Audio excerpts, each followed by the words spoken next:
Channel पर कथा सुन रहे हो, जितने फेसबुक और यूट्यूब पर सुन रहे हो, बहुत सावधानी से सुनना। पंचमी कौन सी तिथि?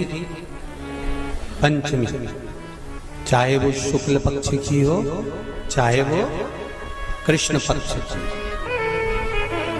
शिव महापुराण की कथा कहती है आपको सुख अनुभव हो जाए, कार्य सिद्ध। जिंदगी में कभी संपदा कम नहीं हो सकती, संपदा बढ़ती चली जाती है। संपदा घट नहीं सकती, बढ़ेगी पर घटेगी, कष्ट नहीं आ सकता, रोग बीमारी तकलीफ नहीं आ सकती। आपके लिए तो लाभदायक है, समझ लो ये कथा। शास्त्र कहता है कि जिसके घर में संपदा की कमी हो, पैसा आ ही नहीं रहा हो, सब दूर उलझ गया हो, बहुत टेंशन चल रहा हो, पंचमी तिथि के दिन गन्ने का रस, गन्ने का रस जानते हो, ईख का रस, गन्ने का रस तुलसी जी के क्यारे में हाथ में लेकर 7 बार अपना नाम और गोत्र बोलकर छोड़ दो, जिंदगी में 3 साल में तो करोड़पति बनकर बैठ जाओगे, कभी लक्ष्मी की कमी नहीं आ सकती। तैयारी में बैठे रहोगे कि फिर पंचमी तिथि आए। इस बेलपत्री की स्तुति करी, लक्ष्मी प्रकट हुई। शंकर भगवान ने कहा, लक्ष्मी आपने मेरी आराधना हजारों वर्ष तक करी है, मैं तुम्हें वर प्रदान करता हूं। आज तक तुम केवल लक्ष्मी थी, मेरा नाम मैं तुम्हें प्रदान करता हूं। लोग मुझे महादेव कहते हैं, मेरा महाशब्द मैं तुझे देता हूं। आज से तू केवल लक्ष्मी नहीं रहेगी, आज से तू महालक्ष्मी रहेगी। मैं अपना नाम दे रहा हूं तेरे को।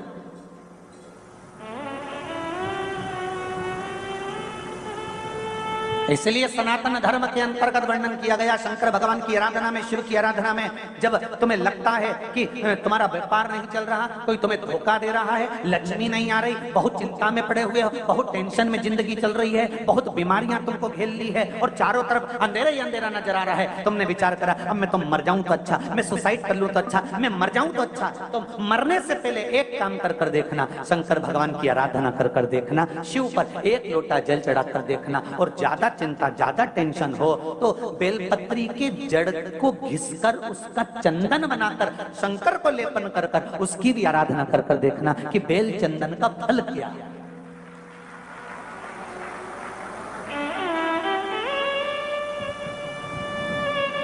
एक बेलपत्र, एक बेल,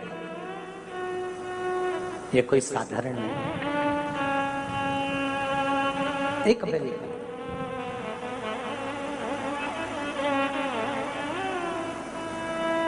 इसकी नीचे की डंडी से लेकर ये 2 पत्तियां जहां लगी हैं, और 2 पत्ती से लेकर ये बीच की जो पत्ती है उसमें जो गैप है, उसमें जो जगह है, दिख रही है आपको? ये 2 पत्ती से लेकर बीच की पत्ती के बीच में जो जगह खाली रहती है, 33 कोटि देवी देवताओं विराजमान रहते हैं इस बीच की जगह में। जब शिव जी को चढ़ाया जाता है तब इस पत्ती के बीच की जगह शंकर के शिवलिंग पर रखा जाता है, तो शिव जी इतने प्रसन्न होते हैं कि मेरी स्तुति करने के लिए यह भक्त 33 कोटि देवताओं को लेकर आया है, मेरी स्तुति करने के लिए। लोग चावल लाए, लोग अंबारियां लाए, धन लाए, दौलत लाए, संपदा लाए, पर एक शंकर का भक्त ऐसा होता है जो एक बेलपत्री के रूप में 33 कोटि देवताओं को, 64 योगिनियों को, आदि शक्तियों को शंकर को समर्पित करता है।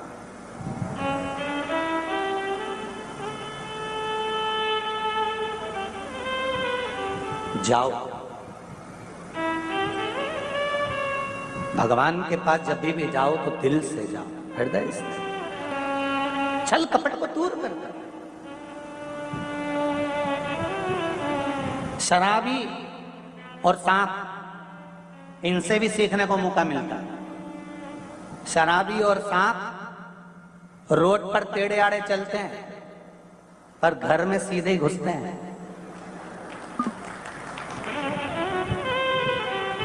शराबी और सांप से भी सीखने को मिलता है, ये रोड पर टेढ़े आड़े चलते हैं पर घर में सीधे घुसते हैं। उसी तरह संसार सागर में तुम कितने भी टेढ़े रहो पर महादेव के चरणों में सीधे ही बने रहना कि मैं तुम्हारा हूं, इसके सिवा मैं कुछ जानता ही नहीं।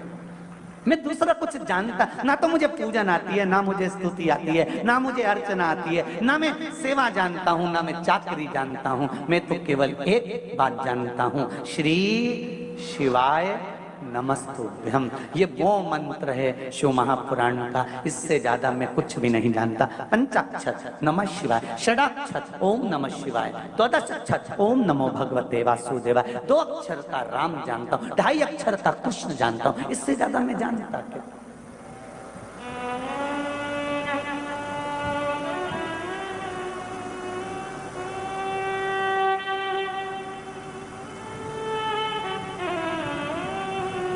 हमें इससे ज्यादा कुछ अच्छा नहीं। मेरी जीजियों, एक बात अपने जीवन में उतार कर रखना, कभी जिंदगी में अगर कभी ऐसा योग लगे, कभी तुम्हारे जीवन में कभी ऐसा लगे, तो मट्टी के पात्र का जल से शिव का अभिषेक कभी तो नहीं हो सकता, पर बैसाख महीने में, ज्येष्ठा महीने में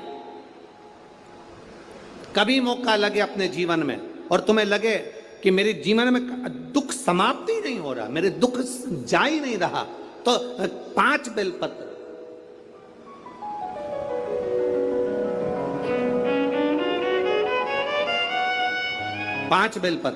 एक आप लोगों को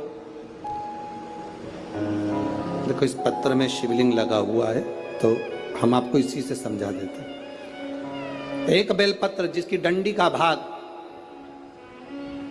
जल जहां से बहकर बाहर निकल रहा है, अशोक सुंदरी का स्थान देखा है ना सब लोगों ने, बस उसी स्थान पर पहली बेलपत्र। दूसरी बेलपत्र पार्वती जी के स्थान पर, अर्थात जो जलाधारी है वहां पर। तीसरी बेलपत्र शंकर भगवान के शिवलिंग के सम्मुख में जहां आप बैठे हो वहां बैठकर डंडी का भाग विपरीत दिशा में रखकर, तीसरा बेलपत्र।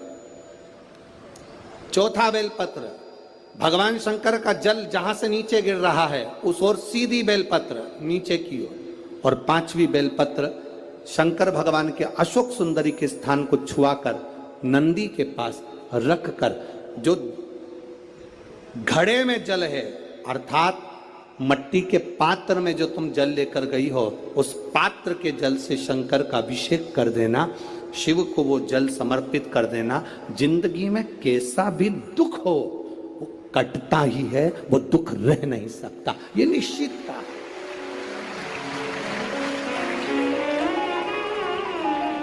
कभी कभी आप लोगों ने नागपुर में ऐसा दर्शन करा कि नहीं करा हमें नहीं मालूम, नागपुर की लीला तो हम नहीं जानते, पर हमारे उधर आज भी होता है। जब बैसाख का महीना आता है, ज्येष्ठा महीना आता है, गर्मी का समय आता है, तो शिव जी के ऊपर ऐसा ऐसा तिकोना लोहे का कुछ एंगल बनाकर उसके ऊपर मिट्टी का हंडा रख देते हैं। अब यहाँ नागपुर में आप लोगों ने दर्शन करे ना करे वो हमें नहीं मालूम, पर अभी तक चांदी का लगता था, अभी तक सोने का लगता, पीतल का लगता, तांबे का लगता, पर जैसे ही बैसाख का महीना आया, जैसे ही ज्येष्ठा महीना आया, वैसे ही मिट्टी का पात्र रख दिया जाता, उसमें से बूंद बूंद पानी शिव जी को समर्पित।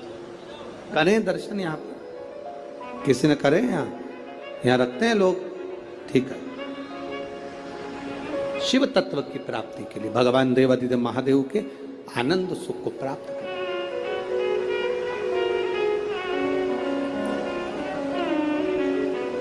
जल, अग्नि, आकाश, वायु, पृथ्वी, 5 तत्व भगवान शंकर के ये 5 मुख है। इसलिए आरती में भी हम लोग कहते हैं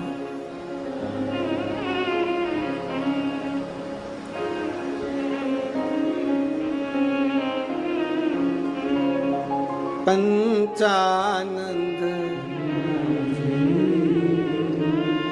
भोले पंचानन शासन गरुड़ासन हंसासन गरुड़ासन वृषवाहन साजे। ओम जय शिवा ओंकारा, 2 भुज 4 चतुर्भुज 10 भुज अति सोहे। सेवो जयति सोहे। अब 5 मुख पंचानंद शिव है। जल, वायु, आकाश, अग्नि, पृथ्वी, ये पंच तत्व शंकर के 5 मुख में विराजमान। 5 मुख। शिव की पंचायत में 5 देवता हैं। कितने देव हैं? 5। पहला देवाधिदेव महादेव, दूसरा गणेश जी महाराज, तीसरा भगवान नारायण, चौथा सूर्य नारायण भगवान, और 5वां नंबर पर है मां दुर्गा भवानी अष्टभुजा धात्री मां देवी मां दुर्गा। ये 5 शिव पंचायत में 5 देवता हैं। फिर से बोलिए, पंचायत में 5 देव कौन से होते हैं? पहला शिव जी, दूसरा गणेश जी, तीसरा भगवान विष्णु, चौथा भगवान सूर्य नारायण, और 5वें मां दुर्गा भवानी। ये 5 शंकर की पंचायत के देवता हैं। शिव पंचायत में ये 5 रहते हैं।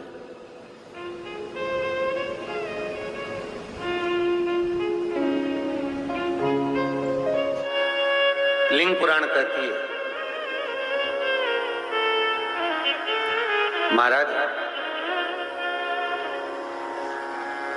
जो बच्चा हकलाता हो, अर्थात बोलते बोलते अटक जाता हो या वाणी हकला रही हो, तो शास्त्र कहता है कि बेल का जो फल होता है, उस बेल के फल को धीरे से फोड़कर ऊपर से चक्कू से उसको साफ कर कर अंदर से पूरे उसका जो गुर्दा है बेल के फल का, उसको निकाल लीजिए। और उस बेल के फल का जो गुर्दा है उसको निकाल कर वो खाली कर लीजिए बेल का। महाराज सोमवार की सोमवार 5 सोमवार उसमें पानी भरकर भगवान शंकर को समर्पित करिए। एक पात्र शिवलिंग में से जो जल नीचे गिरे उसके उधर पात्र को लगा लीजिए। महाराज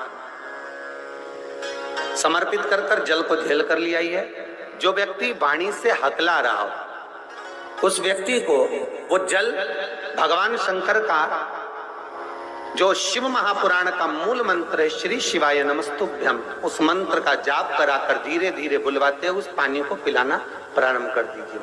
केवल सोमवार को ही करना है और सोमवार को ही पिलाना, इसके सिवाय नहीं करना।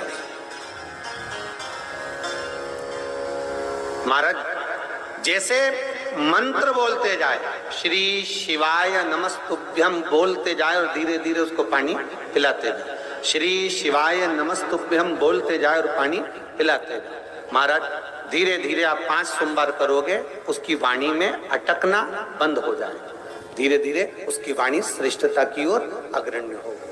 तो बीले की महत्वता भगवान लिंग पुराण के अंतर्गत वर्णन कर रहे हैं, भगवान शिव कह रहे हैं। स्कंद पुराण के अंतर्गत, लिंग पुराण के अंतर्गत, नर्मदा पुराण के अंतर्गत, शिव महापुराण के अंतर्गत कि जो बीला है, इस बीले की महत्वता, इस बीले का सुख क्या है। फल का गुर्दा, बेल का जो फल होता है, बेलपत्री का फल, उसका जैसे गुर्दा, उसके अंदर का जो भाग होता है बेल का गुर्दा, उसको अग्नि में जलाकर उसकी भस्म तैयार कर कर छान कर जब आपके यहाँ विद्वान ब्राह्मण शिव जी का अभिषेक कराते हैं, पूजन कराते हैं, तो उसमें लिखते हैं पूजन के साहित्य में बेलपत्री, धतूरा, दुर्वा, ये उसमें नीचे लिखेंगे भस्म। लिखते कि नहीं लिखते? लिखते हैं ना, भस्म अभिषेक में चाहिए रहती। तब उस भस्म का थोड़ा सा भी भाग आप अगर शिव को समर्पित कर रहे हो तो ये जान लें कि शंकर मनवांछित फल प्रदान कर रहे हैं। शिव फल प्रदान।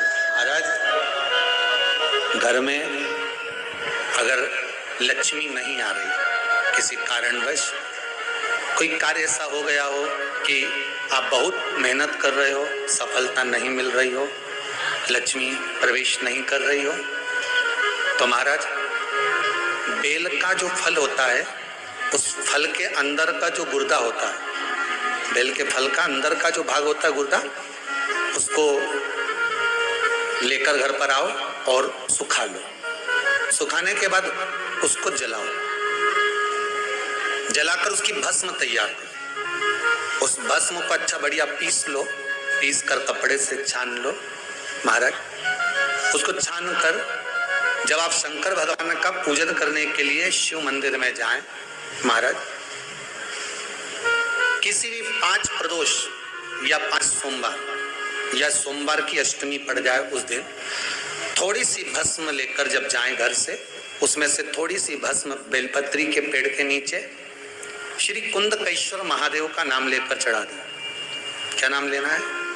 कुंदकेश्वर। उसी में से थोड़ी सी भस्म जो बेलपत्री के वृक्ष के नीचे आपने चढ़ाई या बेलपत्री के वृक्ष की जड़ में चढ़ाई, उसको लेकर आओ और वही वृक्ष माता पार्वती का नाम लेकर भगवान शंकर के ऊपर चढ़ा दो और अपनी मनोकामना कर कर 1 लोटा पानी शिव पर समर्पित कर दो।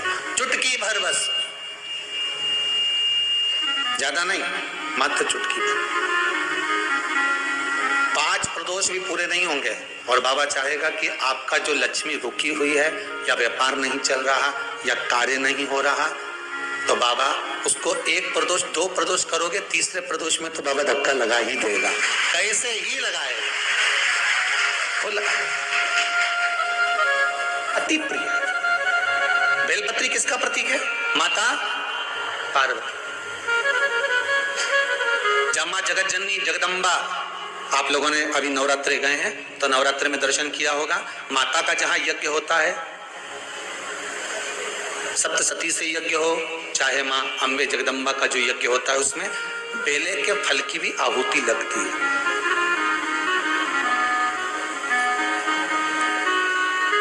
उस भस्म की बड़ी प्रबलता है। बेल का जो गुर्दा होता है, उस गुर्दे की जो भस्म तैयार कर जाती है, उसका बड़ा महत्व है, बड़ा। हम तो यहां तक कहेंगे देसी गाय का घी हो। कौन सी गाय का? देसी हो, जर्सी नहीं, देसी गाय का घी हो।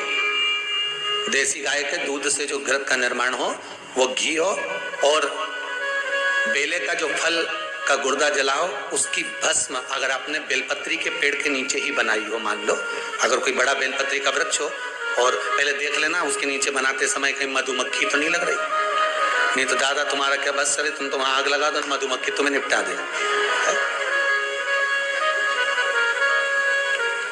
बेल के फल का गुर्दा की अगर थोड़ा सा भी सूखा हुआ कहीं बेल का फल का गुर्दा मिल जाए, उसको जलाकर उसकी भस्म तैयार कर, उस भस्म को पीस ले, पीस कर उसको काजल जैसा तैयार करके डब्बी में रख ले महाराज। शिव जी पे चढ़ी हुई भस्म को पहले वो पीस के शंकर जी पे चढ़ाओ, फिर उसको लेकर आकर उसमें गाय का, देसी गाय का उसमें घी मिलाकर काजल जैसा तैयार कर कर मस्तक पर मात्र या कलेजे पर उसकी एक बिंदी ही रखकर आप अपने कार्य के लिए अगर निकल गए तो ये पक्का है कि वो कार्य होगा ही, सफल होकर ही मानेगा। ज्यादा से ज्यादा 5 दिन उसके पास जाना पड़ेगा, 6 दिन जाना पड़ेगा, पर कार्य सफल होगा ही, उसको करना ही पड़ेगा। क्योंकि वो केवल बेल की कालोच नहीं गई है, वो स्वयं कालका तुम्हारे साथ गई, स्वयं पार्वती मां तुम्हारे साथ गई। भस्म शिव जी को प्रिय, उस भस्म का प्रयोग बड़ा सुंदर। चपटी भभूत में है खजाना,